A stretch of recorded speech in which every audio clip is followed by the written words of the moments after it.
Michael Dornbusch download 139 State of Origin special. Dowie, you're excited? You're pumped? Doesn't get any better than this, Andrew. Absolutely, You're fired up. Of course, we're very lucky here in Toowoomba to have the first State of Origin coach who has a 100% track record. Morning, Cracker, and the team at Cracker Print and Paper. Go the Maroons. Left a fantastic legacy, didn't they? Absolutely, those first ones. Tremendous. And we're a bit lucky here too, Andrew. We've got a nice little bit of banter happening. A couple of New South Wales supporters. So, Out of 11, we had to have the token 2. And we'll cut to a shot in a moment of the respect that we're showing to the New South Wales jersey. A little bit of skullduggery happening there, absolutely. And those supporters, but anyway, go the Maroons. Statistically, however, Brendan, our paraplanner, tells us. Brendan, are you a Maroons person, by the way? Good on you.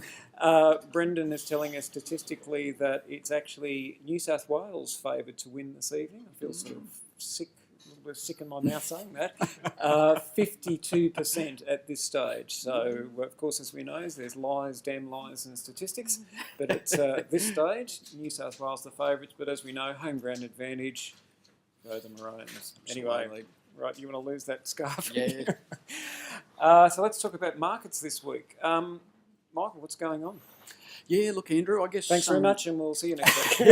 But it's a bit like that, isn't it? There's nothing going on at all. It's pretty quiet. Absolutely. We're only saying this morning, look, very light on the economic sort of news front. Politically, things have sort of settled down. On the corporate front, very little news coming out. So we're in a bit of a void, or a bit of a vacuum even. But certainly, we spoke about it there a couple of weeks ago. May and June being the two sort of trickier months for the market.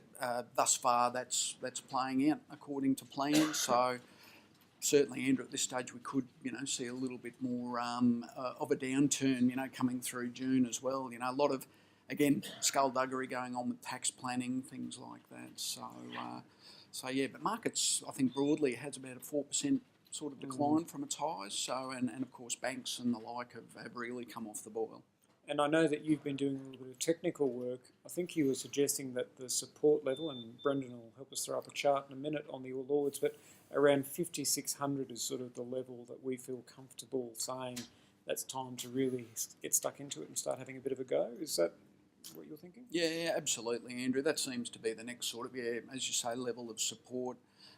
If we break through that and we stay under that for a bit, we could even expect to drop, say, back to 5,400 points. And in a real doomsday scenario, even back to 5,000 even. Wow. So, things would have to be pretty serious at that point. But yeah, certainly 5,600 looks like it's the next level of support, and perhaps an opportunity to enter into some stock at a better price. And I know one that I've been buying a bit of, and I think you've been dabbling in it a little bit, and it's not terribly exciting, but it's CommBank. CommBank even a month ago was sort of 87s and has pulled right back. I think yesterday when I was out of the office it got to 78, 60 or 70. It's had a bit of a rebound this morning. It's about 79.40 odd. But at these levels, do you think CommBank looks interesting? Oh, absolutely, Andrew. From a long-term perspective, look, it's pretty hard to think that you go too far wrong buying Commonwealth Bank at these prices. If you're into the Fibonacci stuff, and look, let's face it, who doesn't love a little bit of Fibonacci here and there?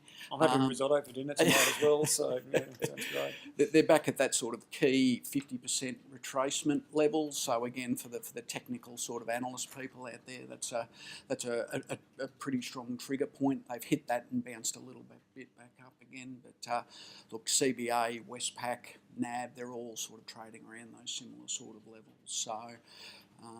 If dividends are maintainable at these prices, look, again, we're looking upward of 5.5% to 7% fully franked, which is pretty hard to go by. And banks ran pretty hard not only after the election of Trump, but sort of leading into this latest wave of dividends for ANZ, NAB and Westpac.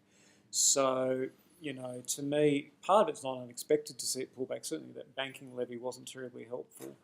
But now that news is out there and people are starting to factor it in, and as we said in a couple of weeks now, the banks are just going to pass it through. If you believe that to be the case, then certainly, as a New South Wales supporter who walks into the room, then we certainly think that CommBank at these sort of levels, especially with that dividend coming up soon, looks pretty attractive. Yeah, very true, Andrew. And again, you touch on a good point. I mean, banks have retreated for a reason. Bank levy, the S&P downgrading of the smaller institutions, and of course some pretty underwhelming sort of interim results as well. So there's been a bit of a snowball of bad news for banks. But again, does that create an opportunity to jump in and grab some of these stocks at a better price? And I think, without labouring the point, CommBank under $80 is something that most investors should be looking pretty closely at. Yeah, absolutely. Well, I think it's time we get back to the footy tipping and working out our strategies for rubbing it in the New South Wales people for tomorrow. So, till next week. Thank you.